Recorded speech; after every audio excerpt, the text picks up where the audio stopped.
Ndryshimet ligjore për rritjen e pagës minimale në 600 euro të propozuara nga LSDM-ja nuk kaluan në Komisionin për Çështje Ekonomike, Punë dhe Politikë Energjetike, as në atë ligjvënës juridik.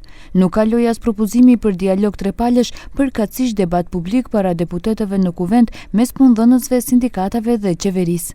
Ви молам да гласаме. Кој е за? Тројца. Дали има некој против? Нема. Дали има некој воздржан? Нема. Констатирам дека предлогот не е прифатен.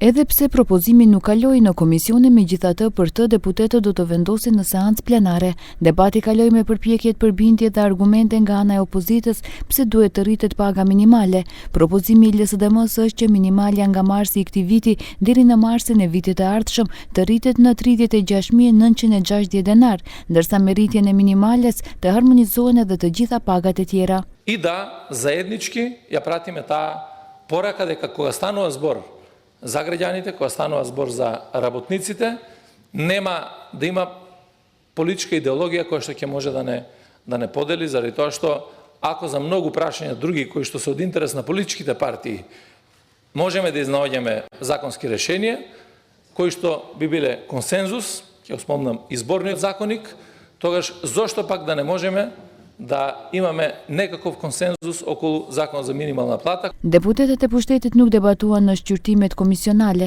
vetëm deputeti nga Znam Mile Cekov shprehu qëndrim personal se paga minimale duhet të rritet.